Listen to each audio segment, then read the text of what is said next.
aqui em nosso país, eles se frustram. E tem outra coisa também curiosa. Toda vez que um gringo pergunta se precisa de ajuda ou coisa assim, eles são muito diretos, eles dizem sim ou não. Por exemplo, você pode me ajudar a fazer a mudança? Aí se ele fosse um norte-americano, ele ia dizer o quê? Não. Mas como um bom brasileiro, ele diz sim. Mas ele quer dizer não. Ele diz sim para ser educado. Mas depois, quando chegasse no dia da mudança, aí você ia passar um WhatsApp: pastor, não dá para ir não, que meu pé está inchado, não sei o que, tarará. E infelizmente estou sem condições de ir. Até eu queria ir, mas infelizmente não dá. Mas nós começamos a dizer sim para sermos educados. Confirmamos os compromissos porque normalmente tendemos a sermos descompromissados. Então, por isso nós validamos novamente aquela confirmação. Porém, deixa eu dar uma informação sobre Deus. Quando Deus fala, Ele não somente cumpre, como Ele continua confirmando, mesmo que não precise confirmar para a gente. Veja bem, para nós brasileiros, precisamos confirmar para a pessoa realmente aparecer no evento. Mas para Deus, quando Ele fala, algo vai acontecer. E mesmo sabendo quem é Deus, Ele ainda assim nos dá confirmações. Você quer saber onde isso acontece? Abram aí suas Bíblias para Gênesis, capítulo 8. Gênesis, capítulo 8. Chegou 7 horas da noite e olha o que Deus faz. Depois disse, Gênesis capítulo 8.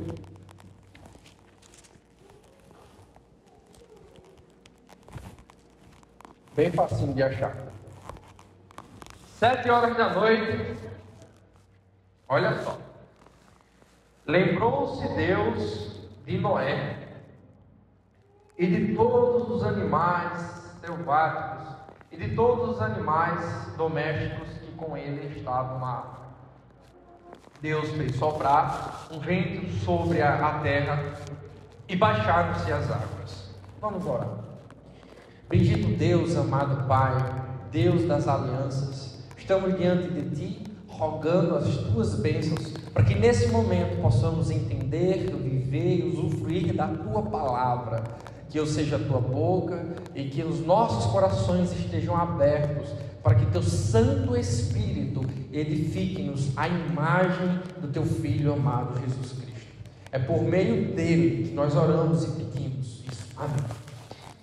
Bem, vocês devem lembrar que no sermão passado, Deus havia inundado o mundo, devastado toda a criação, porque o homem estava em rebeldia a Deus, em rebeldia irrefreável. Então Deus destruiu toda a raça humana, exceto por Noé e aqueles animais que entraram juntamente com ele na arca. Então o cenário que nós lembramos do antigo sermão, um cenário turvo, um cenário nublado, um cenário escuro, não é? Porém, um raio do sol abre as nuvens no meio do temporal da destruição de Deus. Deus se lembra. Mas Deus não se lembra apenas como um flashback de mente, ou um sentimento.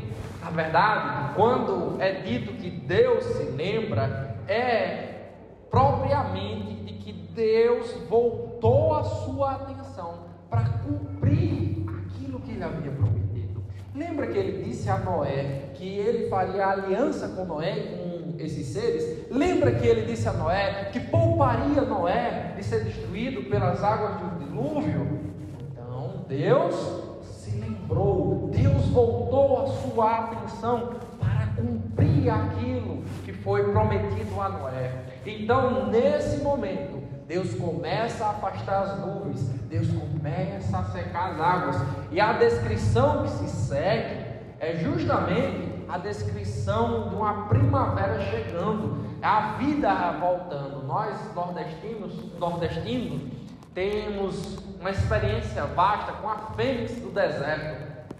Então, chegamos na seca, tudo morto. Quando chega janeiro, então explode-se aquela maravilha, né?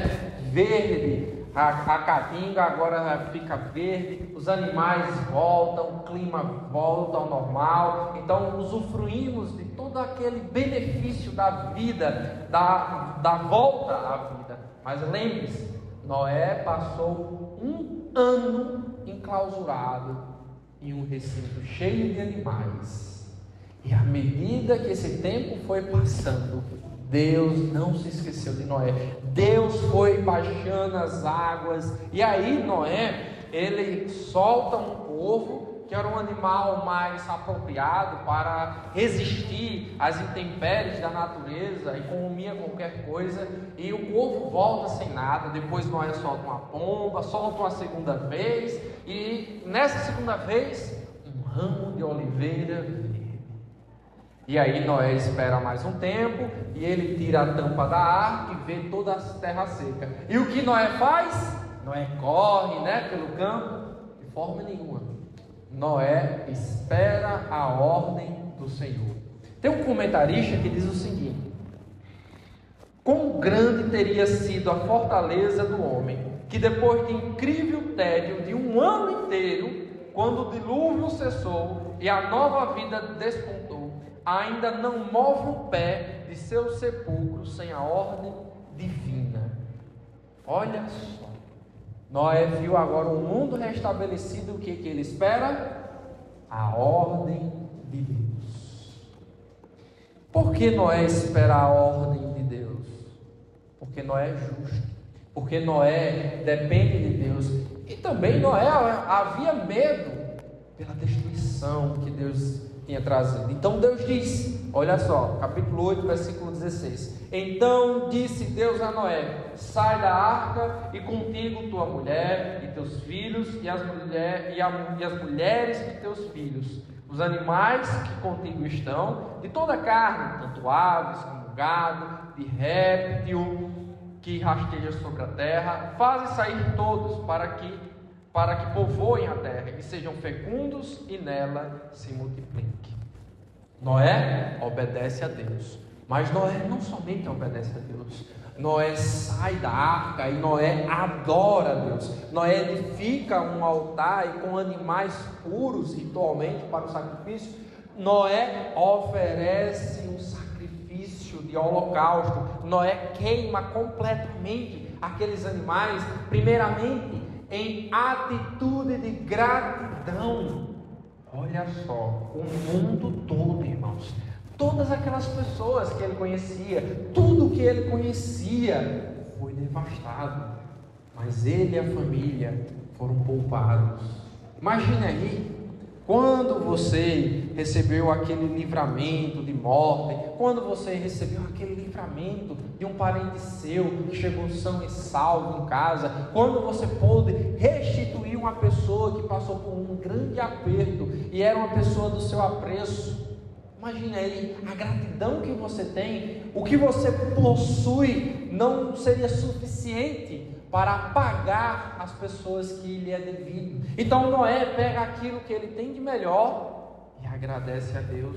Mas não somente isso, Noé faz um sacrifício em busca de perdão. Como assim, pastor? No Antigo Testamento,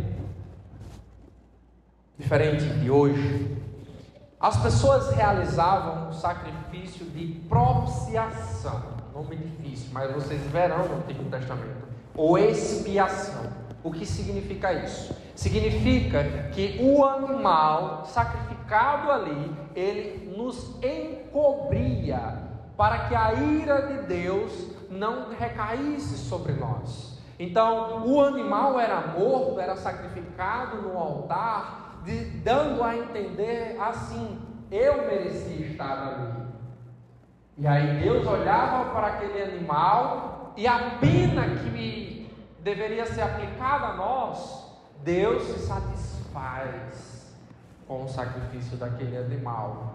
Mas o animal não paga o valor do homem, veremos no sermão de hoje. Porém, aquilo ali era um apontamento para Jesus Cristo.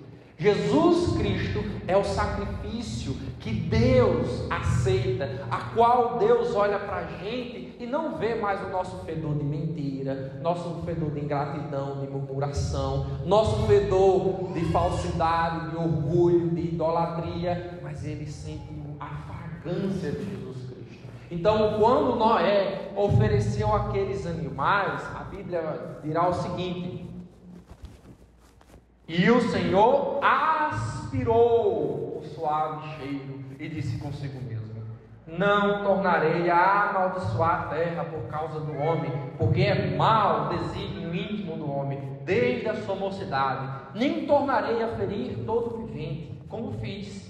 Enquanto durar a terra, não deixará de haver sementeira, ceifa, frio e calor, verão, inverno, dia e noite. Esses são os versículos 22, 21 e 22. Deus se agrada da atitude de Noé, diferente daquele povo que foram afogados no dilúvio, que procuravam desafiar, afrontar a Deus. Noé, aquele que busca agradar, ser aceito diante de Deus. Mas como assim o cheiro suave? Como assim? Bem, vocês vão entender justamente com o alimento. Sabe aquele momento que vocês estão com fome e passam na frente da casa de alguém e tem aquele café bem cheiroso? E aí você sente aquela fome. Ou na hora do almoço, você voltando do trabalho e passa na frente da casa do vizinho e sente o cheiro do feijão estando pronto, daquela carne fritada no óleo. E aí você sente o quê? Um cheiro agradável. E se você estivesse na casa desses irmãos ou dessas pessoas, quem seja, e na hora da refeição, um bolo saindo do forno, só o seu ato de usufruir felicidade daquele cheiro seria uma resposta de sim. Eu aceito o seu, vamos dizer assim, a sua oferta, o seu alimento, não é? Não precisaria dizer mais nada, só a reação de agradabilidade seria suficiente para dizer sim, nós aceitamos. Então Deus se agrada da atitude de Noé. Deus tem prazer naquilo que Noé fez. Deus não somente deixou de lado as injustiças, a maldade, que a Bíblia nem fala agora sobre Noé, mas Deus olha para Noé e sente prazer. Ele sente prazer de tal maneira que acontece algo histórico. Preste bem atenção no que Deus fez. Preste muita atenção. O homem é mau e se prolifera com maldade. O que o homem merece é o juízo de Deus, e ele acabou de derramar diante da terra. E sabe o que Deus faz? Agradado, satisfeito, ou vamos dizer assim, regozijado com o sacrifício de Noé, Deus faz uma aliança de não mais destruir o homem com água, para a felicidade de Clarice, que é traumatizada com água. Mas Deus faz uma aliança. Deus faz uma aliança. E veja bem, motivado não pelo que o homem pode dar. O que Deus disse?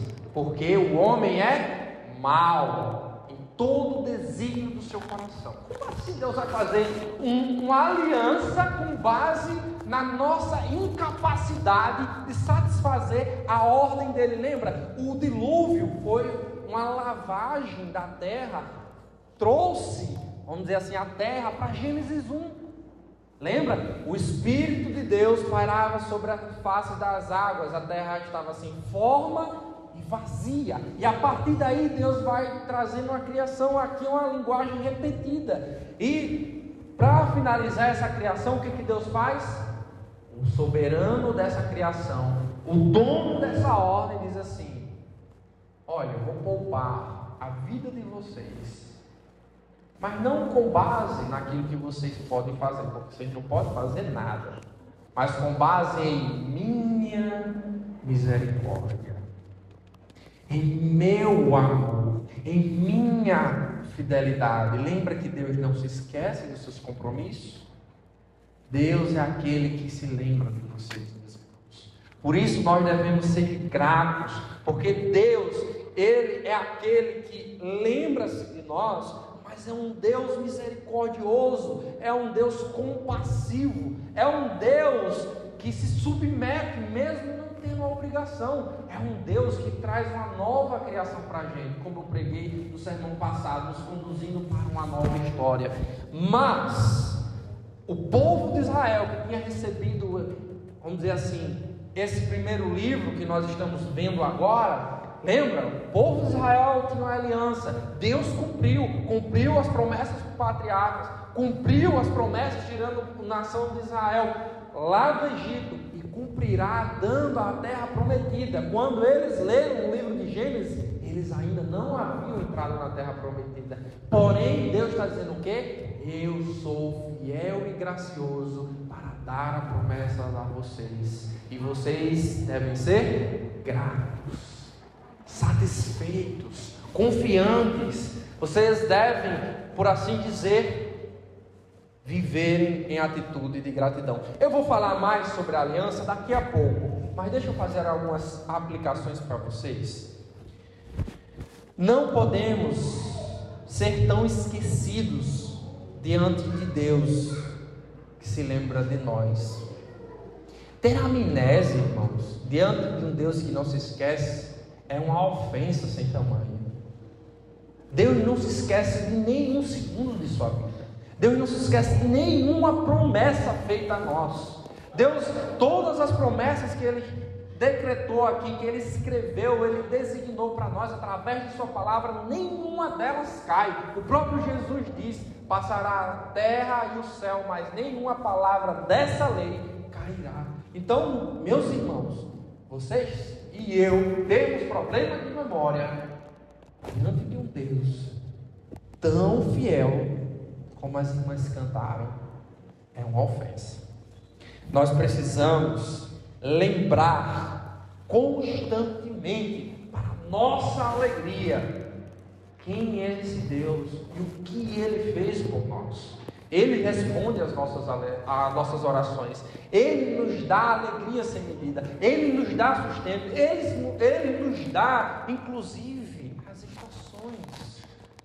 Vocês já repararam como nós no Nordeste somos, vamos dizer assim, uma região geográfica mais bem abençoada do Brasil? Nós temos pouca chuva? Não, temos muito calor, mas temos bastante chuva.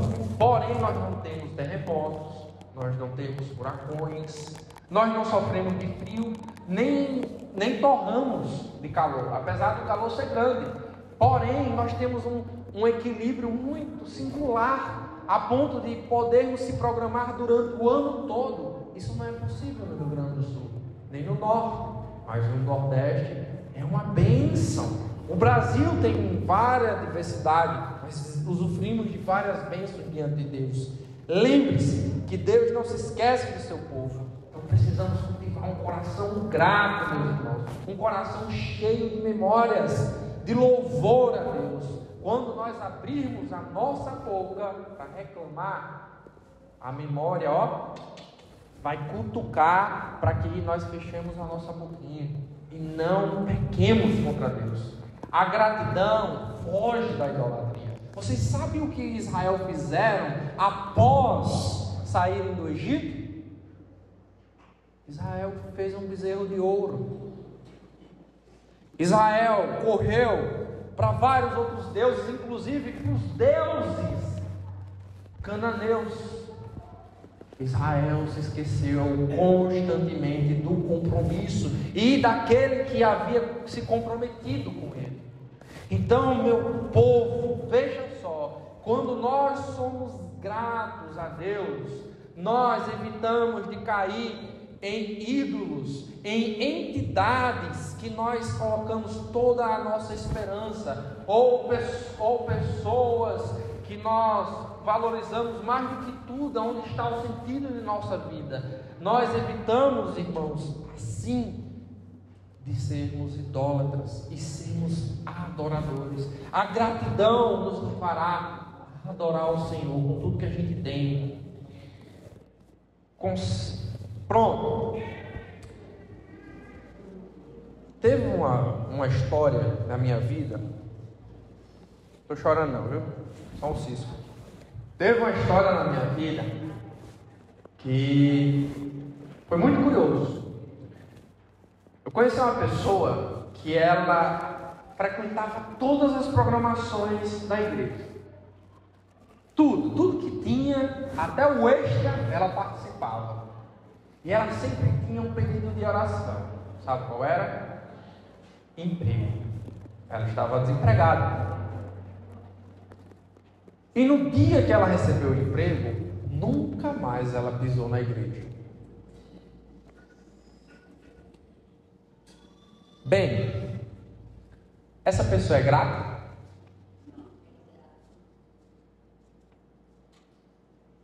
De forma nenhuma. A gente precisa fazer como Noé, irmãos. Nós abrimos mão do mundo em prol de Deus. Nós não se apegamos às bênçãos de Deus, nós se apegamos a Deus. Então, nós não seremos ingratos recebendo as bênçãos de Deus e dando as costas a Deus. Precisamos agradecer, estarmos apegados, reconhecer quem é esse Deus, reconhecer que Ele é soberano sobre as nossas vidas. Deus sabe o quanto nós somos maus. Deus conhece os pensamentos. Nós queremos se parecer boas pessoas, bem vestidas, com falas agradáveis, mas Deus sabe quem nós somos.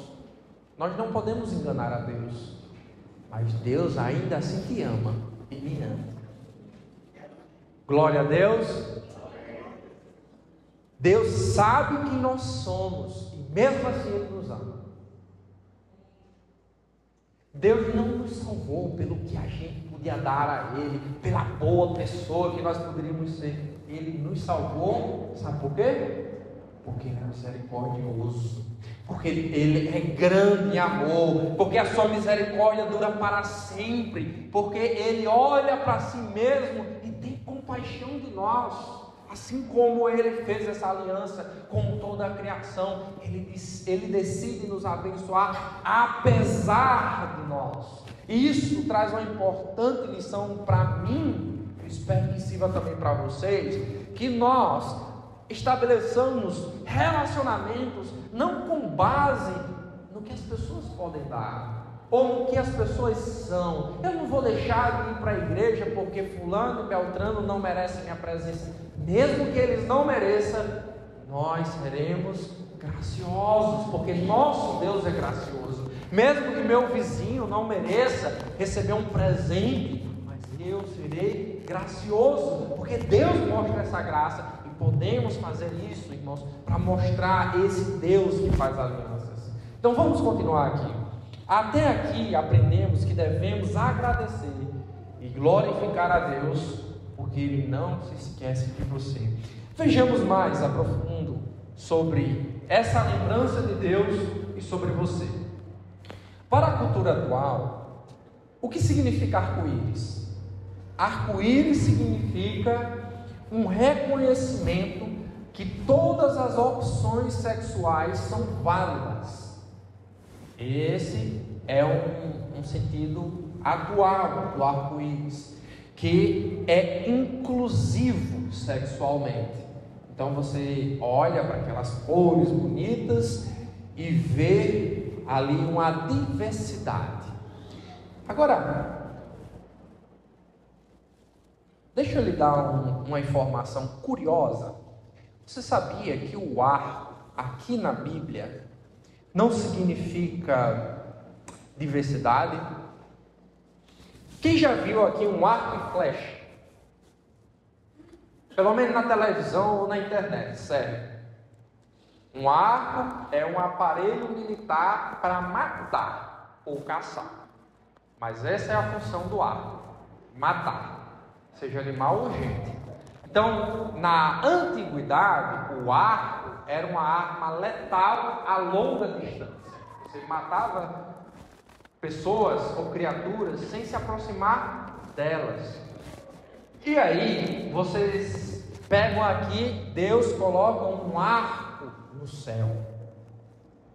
Sabe por quê? Porque Ele não vai usar mais esse arco contra a gente. E esse arco, ele está apontando para onde? Para Deus. Ele está apontando para Deus. Deus não somente deixou de usar essa arma, lembrando aqui que Ele não destruiria a humanidade, lembra? Deus não somente cumpre, mas também Ele nos confirma a sua fidelidade. Pois bem, Ele colocou esse arco apontando para o céu, dizendo assim: se eu não cumprir, esse arco vai atirar em quem? Em mim. Olha a tamanha fidelidade que Deus tem, que Ele coloca a si próprio em risco, caso Ele não cumpra a sua palavra. Então, o arco é um símbolo de Deus, para nos lembrar que Ele cumprirá a sua aliança feita conosco. Vamos fazer uma leitura dessa aliança? Só algumas breves informações. A aliança, como eu disse aqui na escola bíblica, ela não é contrato. Se você imaginar a aliança como contrato, apague um pouquinho isso da sua mente. São duas coisas distintas. Contrato você faz entre iguais. Contrato, ele é temporário, enquanto as partes quiserem, enquanto as partes existirem. Contrato, ele é motivado por ambas as partes. Então, o contrato é bem distinto. A aliança, ela é eterna. A aliança, ela não tem estipulação de tempo. A aliança, ela não é feita entre iguais. Normalmente, ela era feita entre um senhor e um servo. A aliança, normalmente, o objetivo dela é estabelecer ou concretizar um relacionamento que beneficia o servo. A aliança, ela tem muitas diferenças, mas, como nós já vimos, Deus prometeu não nos destruir novamente com águas. E agora Deus mostrará como essa aliança deve ser vivida por nós. Lembra, Deus é o soberano sobre essa criação. E Ele agora está estabelecendo a ordem, como nós podemos viver e devemos viver nessa ordem. Versículo 1 do capítulo 9.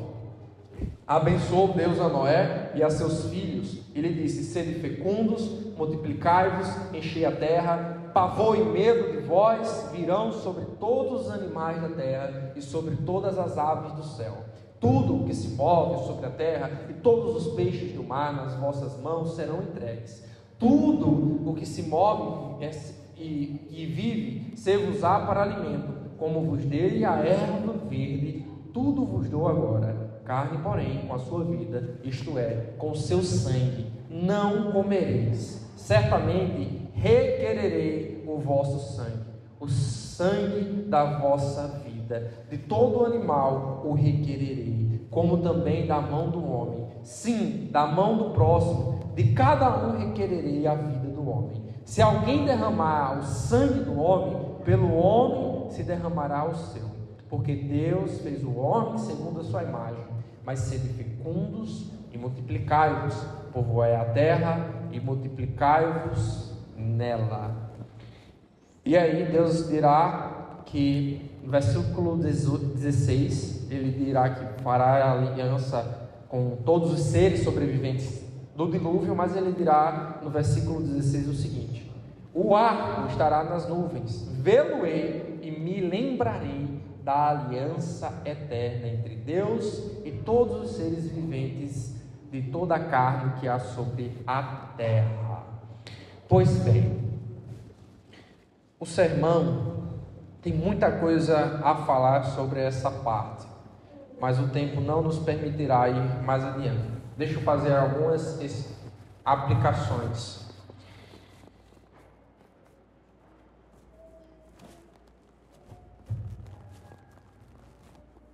O ar é o sinal do quê? Que Deus não destruirá a gente mais, né? Com dilúvio. Ao sinal dessa aliança. Vocês lembram algum outro sinal que nós normalmente utilizamos para vocês entenderem a importância das alianças? Deus se relaciona com o seu povo através de alianças. Deus não é uma pessoa de relacionamento inconstante, que começa a amizade hoje e no outro dia já está colocando um dedinho para desfazer a amizade. Deus não é aquele seguidor no Instagram que segue hoje e amanhã de madrugada já está me seguindo só para ganhar seguidores. Não, Deus é um Deus de alianças, Ele é soberano e a palavra dele não volta. Mas veja só, de todas as alianças, nós temos essa aqui, ó, a nova aliança. A nova aliança. Deus vem construindo aliança sobre aliança, não porque Ele precisa da gente, mas porque nós precisamos dele. Deus vem estabelecendo como nós podemos viver e sobreviver nesse mundo revoltado contra Ele. E a última aliança que foi estabelecida por meio do sangue de Jesus Cristo é a mais importante de todas, porque através dela, irmãos, Deus diz o quê? Eu não esqueci de vocês. Eu achei um problema do qual vocês não conseguiam achar. Mensalmente, a nossa igreja pega esses elementos, que foram os elementos de nossa lembrança. Olha só, igual o ar. O corpo, que simboliza o corpo de Cristo, ou o pão no caso, e o suco da uva, no caso o vinho, que simboliza, que nos memora o sangue de Jesus Cristo, a vida de Jesus Cristo. Então, irmãos, se vocês saírem e verem um arco-íris, vocês verão o amor de Deus. Quando vocês chegam aqui na igreja e tem essa comunhão com a ceia, o que vocês veem? O amor de Deus. Deus está dizendo constantemente: eu não esqueço de vocês. Nós esquecemos de Deus, a correria, as preocupações, mas Deus não se esquece. Deus está cumprindo a sua palavra, sempre cuidando da gente.